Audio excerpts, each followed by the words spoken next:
What's going on, everyone? Welcome to the Friday, August 2nd edition of the Ship My Money Show Tournament Thoughts. I'm your host, Adam Scherer. You can follow me on Twitter at ShipMyMoney DFS. We have an 11-game MLB slate tonight. Some weather concerns, nothing that looks too drastic, hopefully, right now, but definitely some games to keep an eye on in New York, Cincinnati, potentially Cleveland, potentially Atlanta. So as usual in the summer, make sure you are paying attention to the weather between now and lock. Nothing right now looks like a complete washout, but obviously that could change. But we have 11 games, and it's a pretty interesting tournament slate, I think, because even though there's only 11 games, there's not that many pitchers that look good. There's not that many offenses that really stand out. It's a weird slate where there's just like a lot of decent pitching, I guess, that is making offenses not stand out, but they're not really guys that you want either.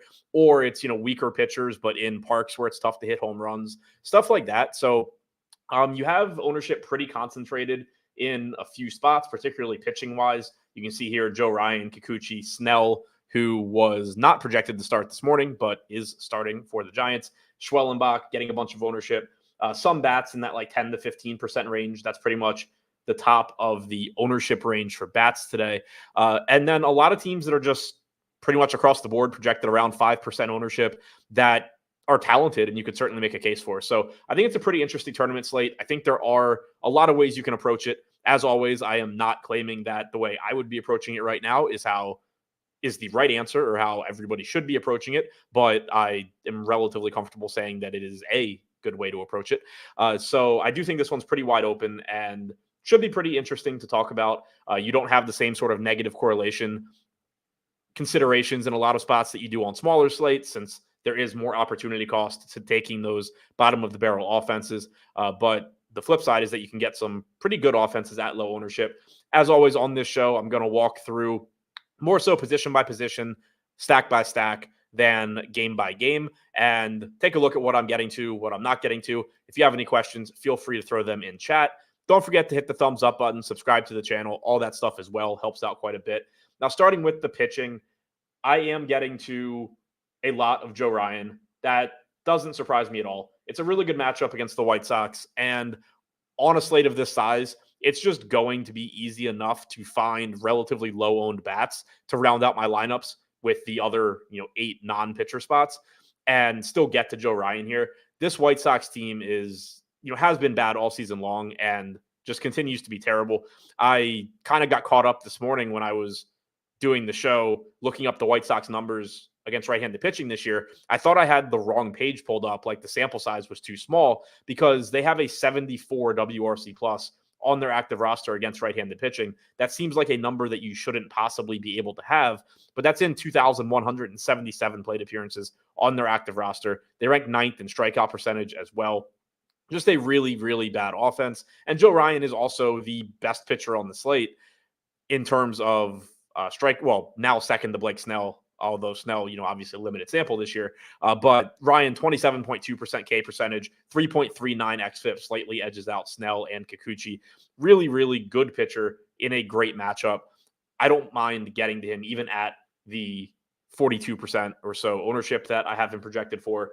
You say Kikuchi, I'm also getting a lot of popular pitcher, 31% owned. I'm getting about 56% right now.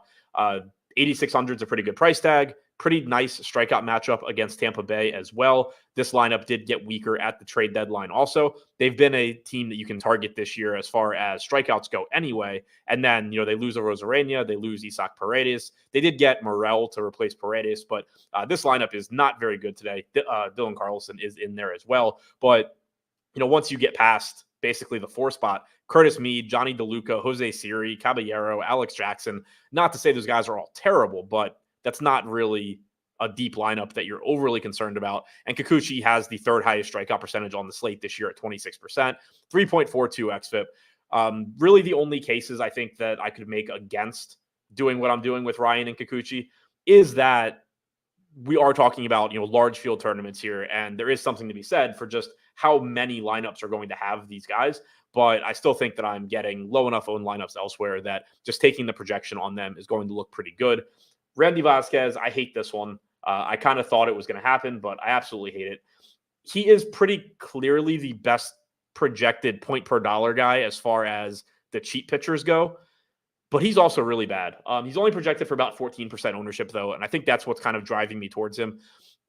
The scary thing is that this is kind of what we were seeing with Ryan Feltner on this show yesterday, where I thought Feltner might just end up being more popular than ownership is giving him credit for. He was projected around 15 to 20% going into lock. He ended up being like 35 or 40, so it was a huge miss. And I don't think you're going to get that sort of a miss on Vasquez here, but it wouldn't surprise me if he's actually like 25 instead of 14. So this might be a spot where I go ahead and just manually bump that for myself. Because I do think there's a decent chance that's happening. Like I said yesterday, just such a large percentage of the field now, or at least of the players that are playing multiple lineups, have a similar process to me. And so if something shows up like this, where somebody is just at the projected ownership coming out as like a slam dunk play, there's a really good chance that players that play like me are going to just be getting to them and they're going to drive that ownership up. So I might end up increasing my ownership projection on Vasquez, which would, in theory, pull down how much I'm getting to, but it is a good matchup for him against the Rockies. This is another just absolutely awful offense. Sixth highest strikeout percentage against right-handed pitching this year at 25%, 90 WRC plus. They're outside of Coors Field, which, San Diego's been good for hitting home runs this year, but it's still a park downgrade for these Rockies bats. So I understand the ownership coming into Vasquez. I think he looks like a good value play. My concern, again, is just that we are talking about a pitcher that has struck out 15% of hitters this year with a 4.7 xFIP. I would have been happy if I didn't have this much of him. Gavin Stone, getting around the field on him. Good matchup as far as strikeouts go against the A's. Kind of a scary spot because Stone himself isn't a very good strikeout pitcher. And we know the A's do have power in their lineup. They do have the ability to do a lot of damage against, when they're putting the ball in play. And they are facing a pitcher in Stone that has a sub 20% strikeout percentage and could allow them to do so. But pitching, again, just isn't that good today. 7,600 is a pretty fair price tag. And this game is in Oakland instead of Dodger Stadium. So that is good as far as limiting power as well.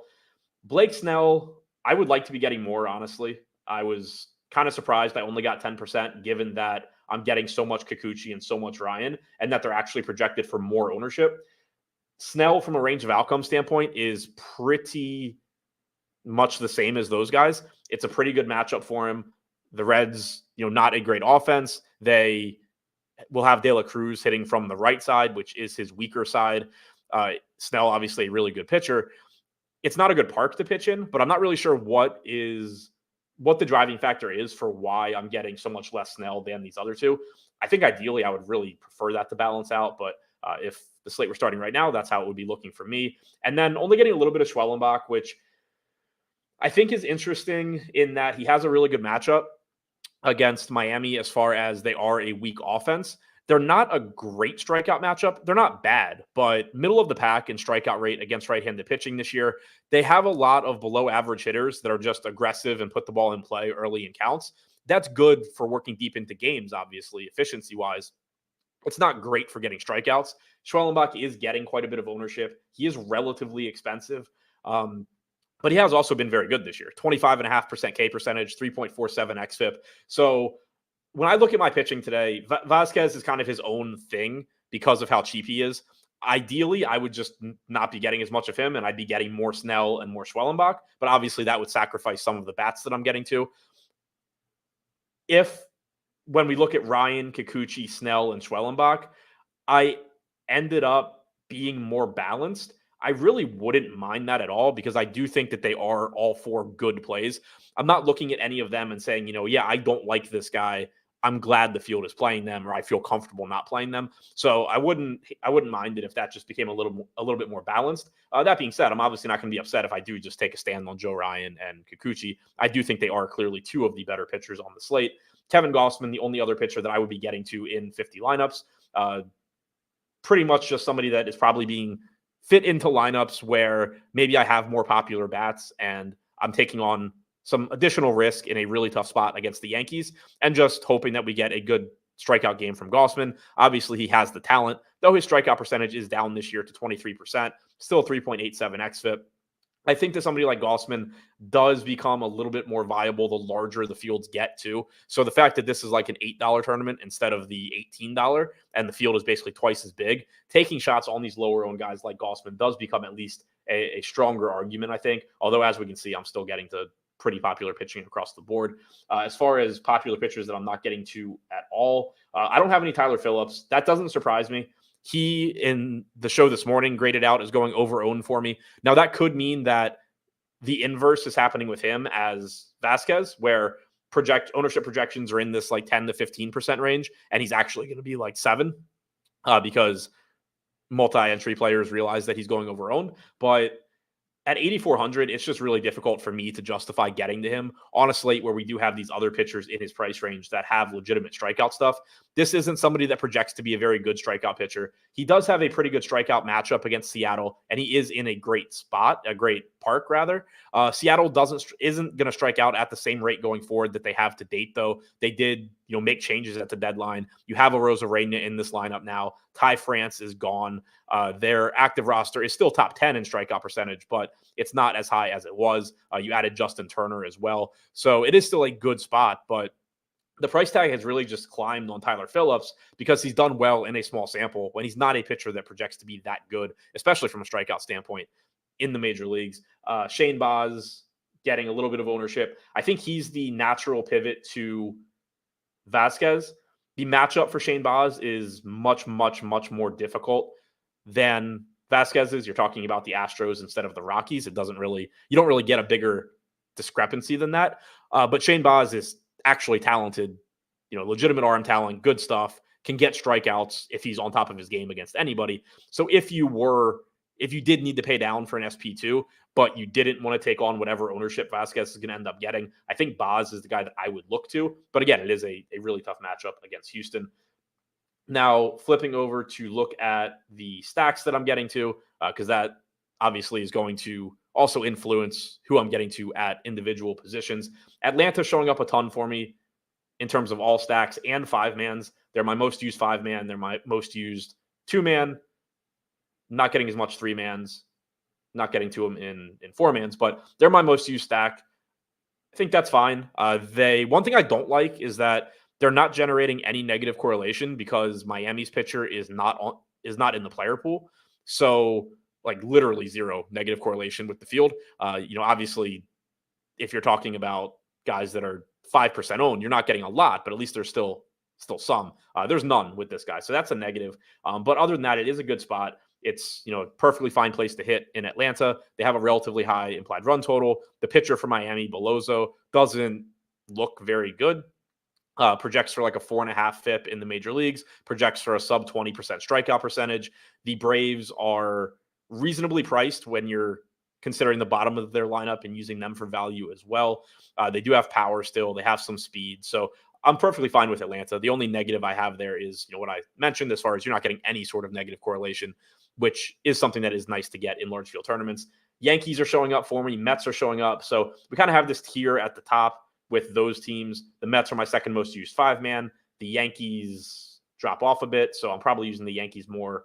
Yeah, using the Yankees more in mini stacks, which isn't too surprising. The matchup against Gausman, I think, sets up pretty nicely for that because Gausman overall is a good pitcher, but he has had legitimate home run issues this year to both sides of the plate. He's in a park where it's very easy to give up home runs.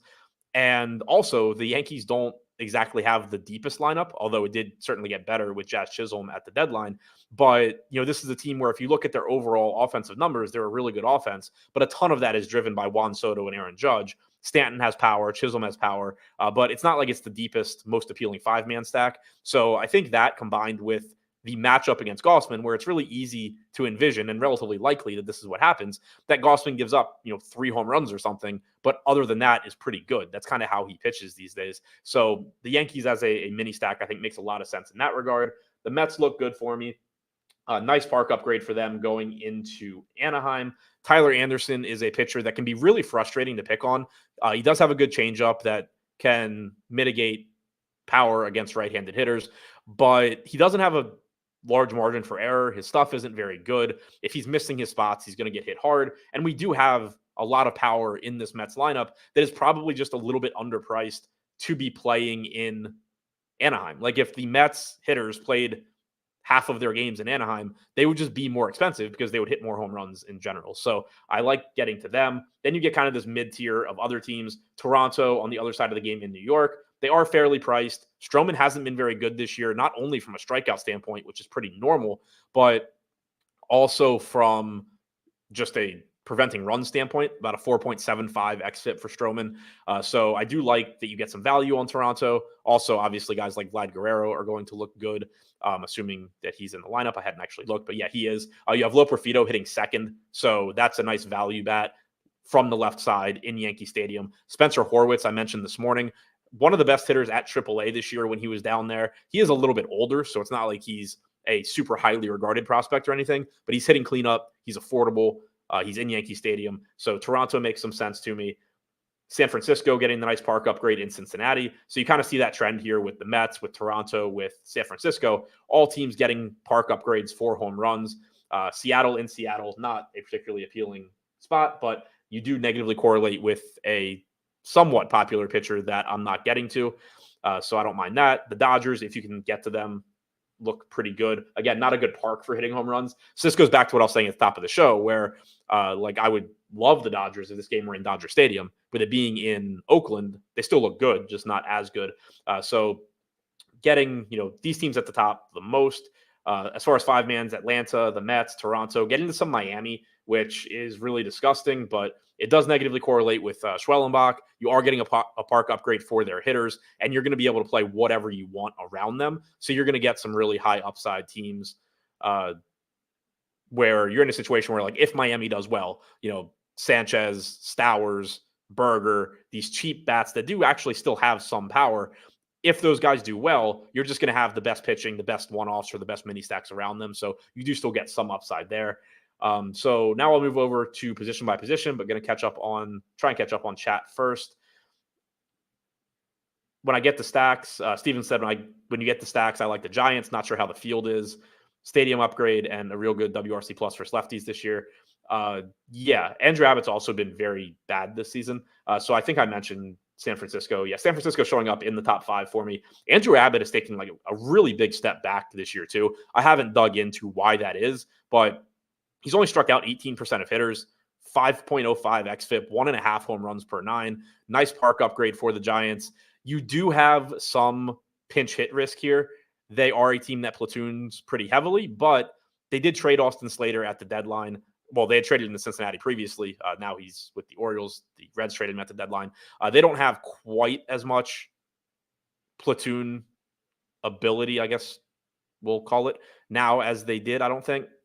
I'm pulling up their roster to double check that. The only lefty they have in the lineup is Conforto. So you do have Yastrzemski, Wade. Yeah, they can still pinch it. You have Yastrzemski, you have Wade, you have Wisely, who are all not in the lineup. Fitzgerald's probably fine. Could get pinch hit for, but the way he's been hitting, I assume they just leave him in. Kana probably getting pinch hit for, I would think, by Wade, most likely. Ramos should be fine. Chapman's fine. Bailey's fine. Conforto is fine. So Kana, Encarnacion, Schmidt, Luciano are, I think, the most likely guys to get pinch hit for. Luciano, if I remember correctly, is a pretty big prospect for them, or at least he was. So I would think that lowers his pinch hit risk. He is DHing, which makes you really easy to pinch hit for. But, I would think they probably are trying to get him some at bats. But that group of guys, I think, is the most likely to get pinch hit for. So at the top of the order, I think the only guy 1 through 5 that I think you need to worry about is Mark Kana. Fitzgerald, Ramos, Chapman, Bailey are all probably fine, I think. So overall, they look like I said, top 5 stack, but closer to the 5 spot. Good park upgrade for them as well. Any favorite player props? I haven't looked at any other than strikeout props, which I give out every day for my Dub Club subscribers. You can find the link for that in my Twitter if you're interested. I don't know what the lines are on those anymore. I ran everything this morning, so I really don't, because I don't want to even say like what strikeout props I took, because it's all price dependent. Pick 6. Like I have no idea what the pick 6 lines are. I I can't play pick 6 in Maryland. We had it for about 5 days, and then they took it away. Dan said he didn't get to much Atlanta with his SaberSim runs. Yeah, I mean, it's all not that you were suggesting this, but like a reminder that whatever tools you're using, and this again, it's just general, not to Dan specifically, but whether you're using, an optimizer, you're using Sims, whether it's SaberSim, something else, it's still just doing what you tell it to do as far as your inputs. So like if you have different or lower Atlanta projections than I do, you're going to get less of them. Obviously, we have different processes too, as far as how we handle, what teams we're getting to. But yeah, there could be a million reasons for that. And like I said at the top, just because Atlanta's the team showing up a ton for me doesn't mean they're like the actual best player or anything. I'm pretty confident they're a good play, but again, like your take on Atlanta, your projections are different than mine. And so, yeah, there's a lot of things that could be influencing that. There are weather issues. King of Smack mentioned it. There are weather issues in New York. Still waiting on more of like a timeline on what that's going to look like. But it does look like there's likely to be rain in the early parts of the game. So if it does start, instead of being late started, there is some risk, one, that you lose these pitchers if you were rostering them, which I'm not doing much of that. But two, that it does turn into a bullpen game, which, that can go either way. Like bullpen games aren't super appealing, but if you get, let's say this game starts for whatever reason, and then there's a rain delay in the second inning and Gossman and Stroman are out, that is still appealing in the sense that 7 innings is a lot for a bullpen to cover. So like, yeah, you're only facing each arm probably one time, but you're getting guys in situations they're not normally in. You are getting some of the weaker arms most likely in the game as well. So that is kind of, it can go either way. Nicholas Barrett said, do you still like Cleveland? Lefty's been pounding Kramer. I like Cleveland. I'm not getting to Cleveland. So what I mean by that is I obviously can't say that I like them too much because they're not showing up a lot for me.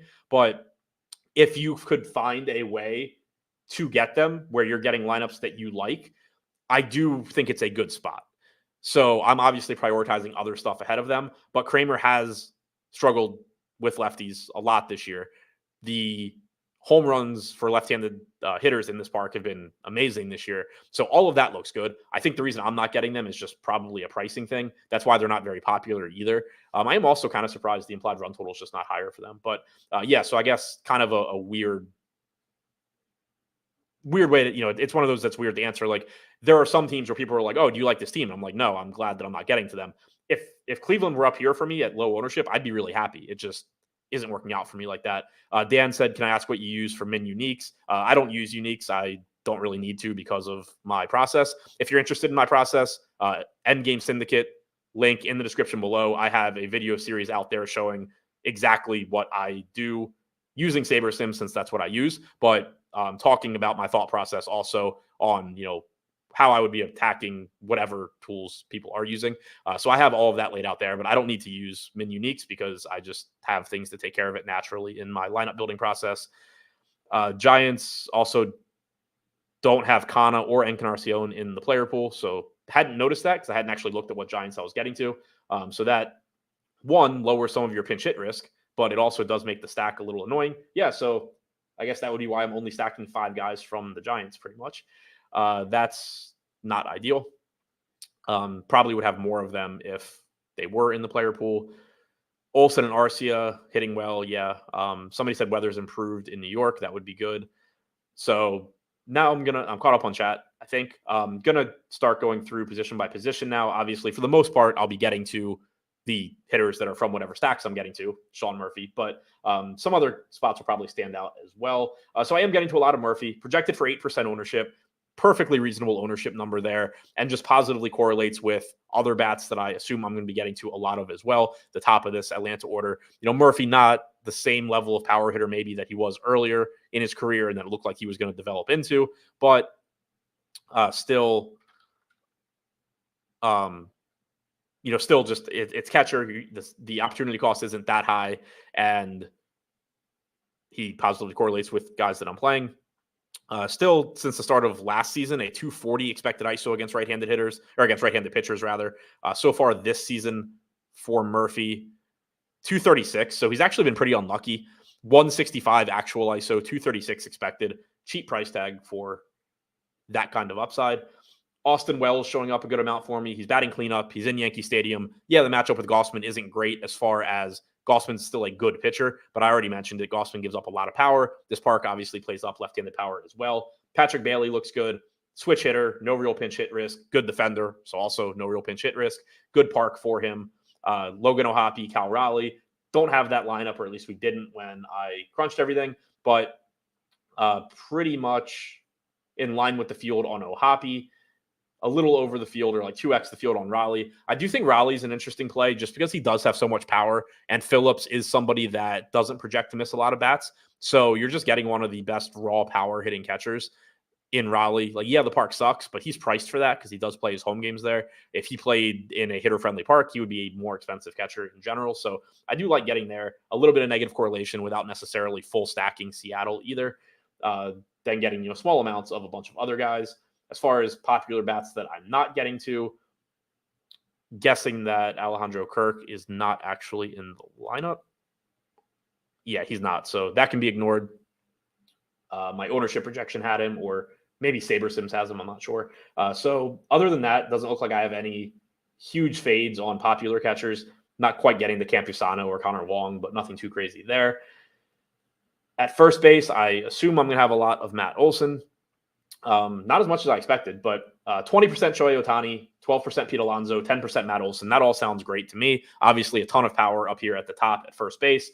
Ohtani in Oakland, so not a great park for hitting home runs, but perfectly fine matchup against Joey Estes. And he also gives you stolen base upside in addition to power. Pete Alonso with the park upgrade going against the lefty in Anaheim, only 8% owned. I like that quite a bit. Matt Olson, positively correlates with my Atlanta stacks, obviously, and has a ton of power against right-handed pitching that isn't likely to miss a lot of bats.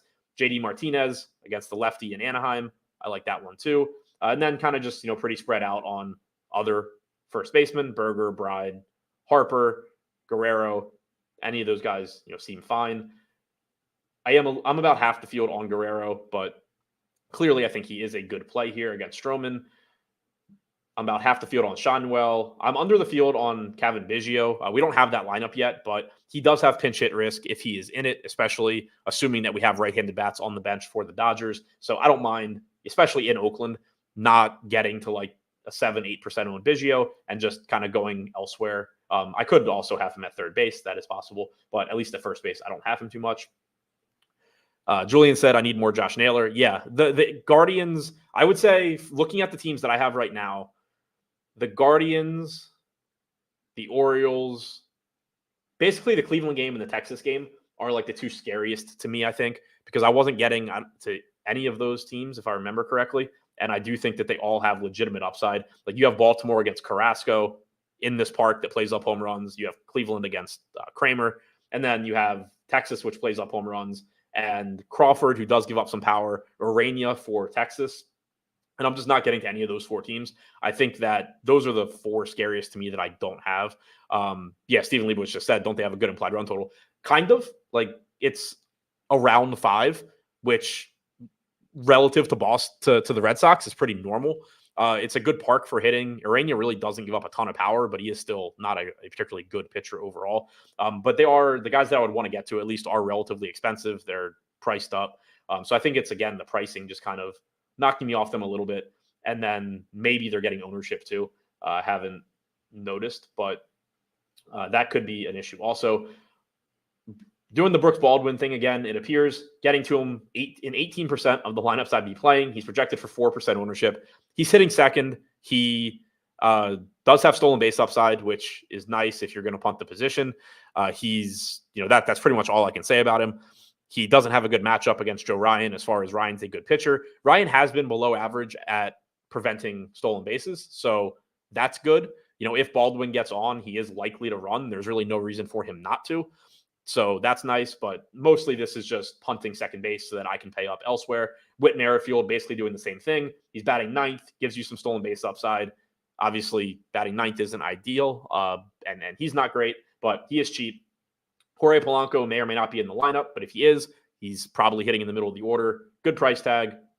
Pretty nice matchup against Phillips. Sean V mentioned Phillips having good command. Yeah, he's definitely a command guy, which, Like, I don't think he's a terrible pitcher overall. He's not the kind of guy that I really want in DFS, and I think his price tag has gotten way out of hand given his skill set.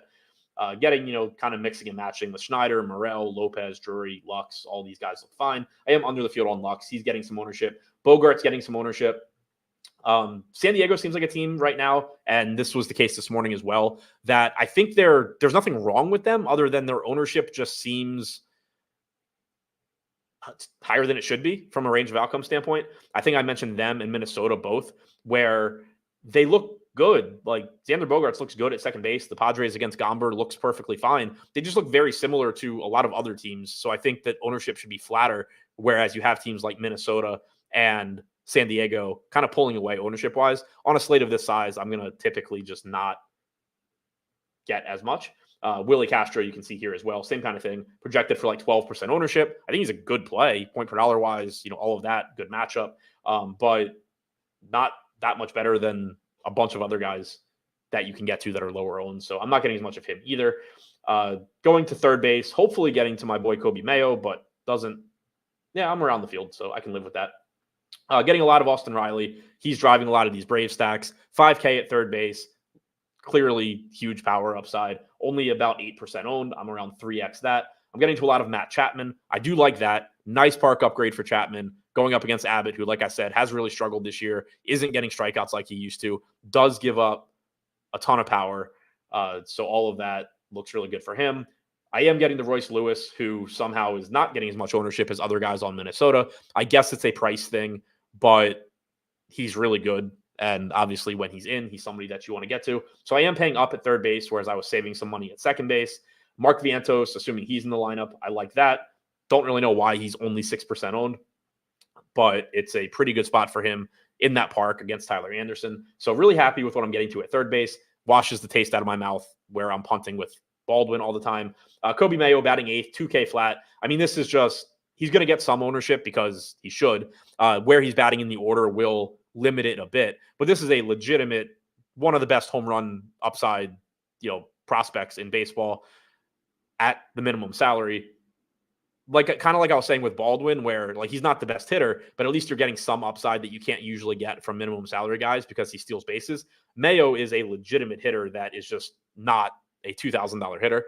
So if I were getting more of him, that would have actually been perfectly fine with me, but getting more of him would have cut into these other third basemen that I really like. So getting around the field at 8%, I think makes sense. He is, so far at least, the Oriole that I'm getting to the most, and I think that he should be given that completely broken price tag. As far as popular third basemen go, not getting any Vlad at third base. I had like 4 or 5% or something at first base. I was around half the field there. But I'm getting to Lewis. I'm getting to Riley. I'm getting to Mayo. I'm getting to Chapman. So third base, not a position where I am getting away from ownership, but also it's not a position that has any one particular player getting a ton of it. Shortstop, I would assume I have a lot of Arcia for value. 2x the field on Arcia, 2x the field on Lindor. Really like both of those. Again, Mets getting the park upgrade in Anaheim. Arcia, cheap, batting 5th, good lineup spot. Positively correlates with the other Atlanta guys I'm getting to, and just not getting as much ownership as he probably should, given his spot in the order and the position that he plays. Not the best shortstop slate today. De La Cruz with a really tough matchup against Snell. Gunnar obviously is great. Bobby Witt Jr. is not on the slate, so that knocks down your opportunity cost at the position. I do like Corey Seager. You can see here he's only projected for like 3 to 4% ownership. I'm getting to 8, so that is where I'm paying up at shortstop. I do like getting to him. I like getting to Lindor, but mostly it looks like paying down at this position. Nick Sogard batting 8th for Boston. Nothing that I like about that other than the price tag. 2K flat.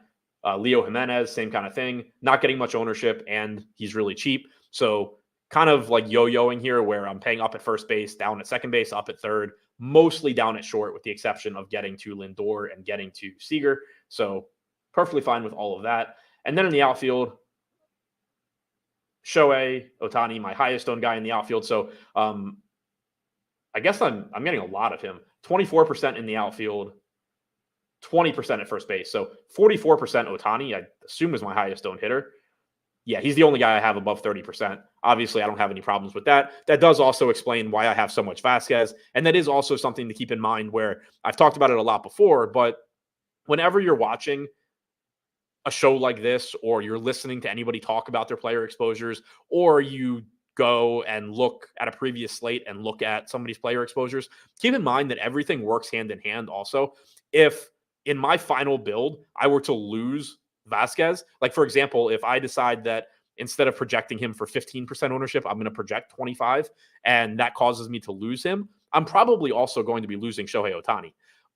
Not entirely, but I'll probably have less than 44%. I would guess that Ohtani is pretty attached to Vasquez, and I can actually check that relatively quickly if this loads. 33% of my Ohtani lineups have Vasquez. If I click that right, I think I only pulled up his outfield lineups. So I have 22 total Ohtani lineups out of 50. Of those 22 lineups, 8 have Vasquez. So I actually thought that number would be higher. But again, you see Gavin Stone showing up in 8 of them also. But if I were to lose some Vasquez and just get to more of like Snell, that probably will cost me some Ohtani. And so the inverse to that is another potential reason maybe that I am just playing Vasquez, even though he sucks, is that it is getting me a lot of Ohtani in addition to like these other third basemen and first basemen that I really liked. Beyond that, Jorge Soler, Aaron Judge, obviously happy with that. Juan Soto. So I kind of mentioned it when we talked about stacks. I didn't know at the time which Yankees I was getting to, but one of the reasons I'd said mini stacks for them make sense is that, Judge and Soto skew that offense so much. I'm happy to see that, the Yankees I'm getting to, Austin Wells, Aaron Judge, Juan Soto, getting some very cheap Verdugo leading off. These are the guys that I would want if I were just like handpicking Yankees bats. I think it's interesting that Brandon Nimmo is showing up for me. He may or may not play in this game, but if he does, I do want to get to him against Tyler Anderson. I mentioned earlier that Anderson does have a good changeup, which when he's on can make life difficult for right-handed hitters. He's allowed a 188 expected ISO to lefties this year compared to 166 to righties. If Nimmo is in the lineup, I do think that he is a very interesting option, especially in this park that plays up left-handed power as well. Getting to some Robles, Ramos, Dalton Varsho, left-handed, batting 5th with the park bump, hitting in Yankee Stadium. I like that. Getting to more JD Martinez here. I was getting to him at first base as well. So I think I have like 18% total, and he's projected for 8. I like that. Using some value here on Eddie Rosario, only projected for about 5% ownership. I'm around 2x the field. So again, this just goes back, getting a little bit over the field on Ozuna as well, to why I'm getting so much Atlanta. I think it's just the way their lineup is constructed, where I get a pretty low-owned 5-hitter at shortstop that is cheap, a pretty low-owned cheap outfielder in Rosario, and then I can just mix and match Soler, Riley, Ozuna, Olsen around that. Also a cheap catcher in Murphy. So I think it's that combination of value at 5, 6, and 7 that isn't all that popular. And then just getting to the power upside at the top is why I'm getting so much Atlanta compared to other teams. That is probably pretty ownership sensitive. If by lock I rerun everything and ownership is, a little bit higher, 20% higher or something on these Braves, then obviously that's going to come down a little bit. King of Smack said, how many arms did Baltimore use last night against Cleveland? Rogers went, I think, five innings. The Orioles bullpen yesterday, Albert Suarez ate most of it. Suarez threw 45 pitches, Burt Smith threw 16, Jacob Webb threw 26. I assume Suarez is not available today, but the bullpen should mostly be fine. They weren't used a lot on Wednesday. Kimbrel pitched, Smith pitched. So Smith probably not available today. He's pitched the last 2 days and 3 of the last 4. Suarez probably not available. Webb is probably available. He threw 26 yesterday, but he hadn't thrown since Monday. And then all of Soto, Perez, Dominguez, Cano, and Kimbrel should be available. So no real bullpen concerns for the O's. What are we doing with a twin stack? I'm not really getting to them. I think that they're perfectly fine. It's a good matchup and all of that. The pricing is reasonable, but I just think the field's getting there a little bit more than is warranted when you consider range of outcomes. So I'm getting to some other teams. Royce Lewis individually, though, I am getting more than the field and very happy with that. How would I build for a 20 max on DK for this slate size? How many primary stacks would I use? It would be similar to my process for building like these 50 lineups. I don't have a set number on how many primary stacks I'd use. Again, my entire process for this kind of stuff is behind the paywall at Endgame Syndicate. But yeah, like there would be some slates where I'm very spread out on stacks, some slates where I'm not, just like there are on, in these shows where some slates I'm very spread out, some slates I'm not. But yeah, there's no like set number. I generally would say that I probably in 20 max end up with, I don't even know how many teams. I would guess that like my highest owned team in 20 max is usually in like 4 or 5 lineups generally, but that is slate dependent, and depends on, occasionally there will just be a team that the ownership isn't anywhere close to where I think it should be, so I end up with more. But it's very slate specific how that plays out for me. Red stack and single entry, I don't really see it. Like they have one of the worst matchups on the slate. There's 22 offenses to pick from. The park is good, but it's kind of a tough sell for me. It would be easier, I think, if it were like a 5 or a 6 game slate. But I was talking about this a little bit this morning. But the thing from a negative correlation standpoint that on a slate like this really stands out, like Blake Snell at 9K, right? He can pretty easily struggle to the point where he's not a particularly good play. And the Reds don't end up being very good either, especially on DraftKings where walks hurt you. So if this were like a 5 game slate and for a fact that Blake Snell isn't doesn't put up a tournament winning score, right? The bump that you would give to Reds projections on like a 5 or a 6 gamer would make it really likely that they're a tournament winning team. On an 11 game slate, if you guarantee me that Blake Snell doesn't give you a tournament winning score and I bump Cincinnati's projections as a result, they still pretty often are just going to put up like a mediocre game because Blake Snell scores something like 9 points. He walks 6 guys and the Reds score like 4 runs and don't matter. So on a slate of this size, that's a more difficult argument. And, again, obviously just one of the least likely teams to succeed also given their matchup. If I were to go that route against like a good popular pitcher, I think I'd rather get to Miami. Their pricing is more affordable, so you're getting really good players around them. I would probably definitely would rather go to Colorado. Vasquez is kind of the opposite of Snell, 1, in that he sucks, but 2, in that Vasquez is at a price tag here at 6,100 against a strikeout prone Colorado team, where if you tell me Vasquez, not that Vasquez isn't in the winning lineup, because obviously like he can put up a good score and not be in the winning lineup, but if you tell me Vasquez doesn't score enough fantasy points to be useful, Colorado, at least some parts of Colorado, probably do well because Colorado is pretty cheap. They're still in, what's been a pretty good park for hitting this year, but they're cheap. They're going against a cheap pitcher that's in a good strikeout matchup. If Vasquez does so poorly that he's not useful at 6,100, there kind of have to have been good plays from the Rockies. So if your goal is to choose an offense that is going against a popular pitcher, for me, it would be Colorado number 1, I think. Miami probably number 2. But Colorado is going against the worst of the popular pitchers on tonight's slate. There is no doubt that Randy Vasquez is the least talented. Yeah, all right. So touched on the outfield. We can look at popular outfielders. Ohtani, I'm getting to. Verdugo, I'm getting to. Buxton, I'm a little under the field. But again, getting him more than most Minnesota guys. Over the field on Judge, over on Soto. I'm not getting the Matt Wallner. He's projected for 10% ownership, 3,500, batting 5th. Good value. Does likely have pinch hit risk. I'm double checking that, pulling up Minnesota's roster. But he is batting 5th. Good point per dollar play. Perfectly fine matchup here. He's playing right field, so he's not DHing, which is nice. But the White Sox have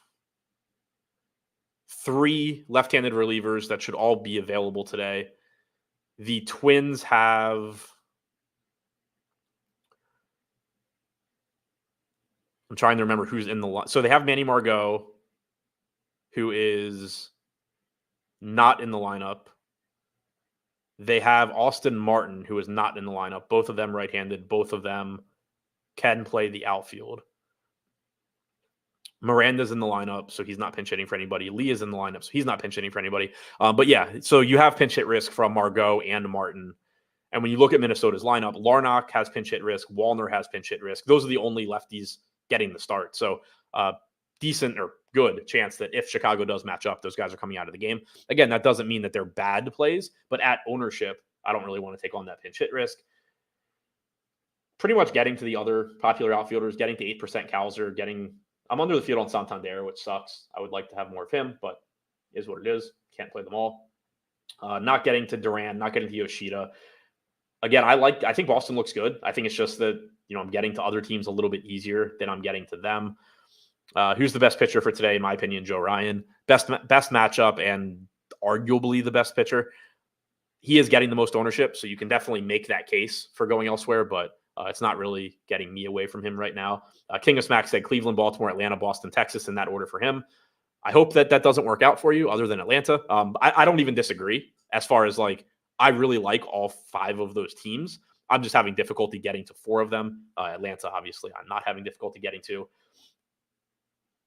Somebody had asked, for one lineup in the $8 tournament on DraftKings, who would be your favorite stack?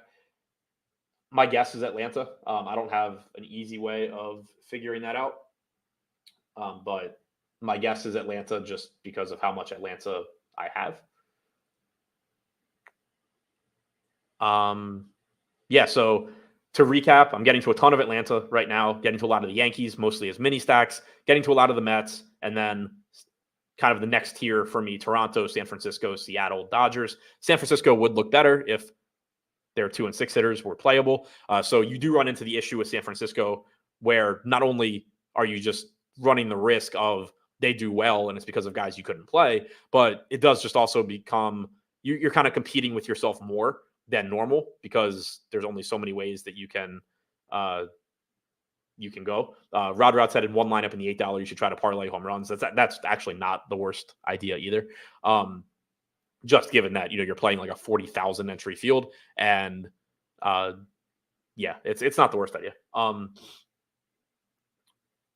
So those are the stacks I'm getting to. As far as popular stacks that I'm not getting to too much Minnesota, not getting to much Boston. Again, I think Boston it scares me that I'm not getting to Boston more than it scares me that I'm not getting to Minnesota. Colorado, I'm not getting to, but I mentioned as far as negative correlated stacks, I do think they're interesting. I'm scared that I'm not getting to Boston. I'm scared that I'm not getting to Cleveland. Pitching-wise, I'm getting a ton of Joe Ryan, getting a lot of Yusei Kikuchi. Blake Snell, I'm not getting as much, which scares me, and I kind of hope that changes. Same goes for Schwellenbach. Ideally, I would like these to be more balanced, but at the end of the day, I'm getting a lot of Joe Ryan and Kikuchi. It's not the end of the world. I would like this number on Vasquez to come down, but the caveat to that is I really like the bats that I'm getting to. I like that I'm getting so much Ohtani. I like that I'm getting so much Judge. I like all the Soto, Riley, Olsen, all of those guys, Pete Alonso, JD Martinez. So can't really have all of that if I'm not playing Vasquez. That kind of all goes hand in hand. But that number does scare me on Vasquez. I'm certainly not trying to advocate that he's like a safe play or a great play or anything like that. He is just basically me hoping for the best in a good matchup and getting to the hitters that I want to get to. Gavin Stone looks fine against Oakland. Gossman, I think, is your very natural. If you are trying to get away, in these huge field tournaments from the ownership coming into Ryan, Kikuchi, Snell, Schwellenbach, Gossman is your very natural. He doesn't project as well. His matchup sucks. The ballpark sucks. There are some weather concerns. All of that stuff working against him. But from take a step back and say, well, what's it look like when he does well? He's obviously the guy in there that can compete from a range of outcome standpoint with all of them. Shane Baz is that guy compared to Randy Vasquez. So if nobody else has any questions, why did I start my own thing instead of joining one? Just made more sense for what I wanted to do. If I wanted, without getting into that too much, it just made a lot more sense for what I want to do. Shortstop week today. No Witt, no Abrams, no O'Neal Cruz, De La Cruz in a bad matchup. You basically have Gunnar and Seager to pay up for, off the top of my head at least. Oh, and Lindor. So if there's no last minute questions, that's all I have for this one. Don't forget to hit the thumbs up button, subscribe to Endgame. Our goal over there is to make you better. We have 4 different players that have all had success, all approach the game differently. No matter how you think about it, there's somebody that's going to speak your language and be able to help you out. Thumbs up, subscribe to the channel, all that stuff. Have a good rest of your Friday. Have a good weekend. I will see you back here on Monday.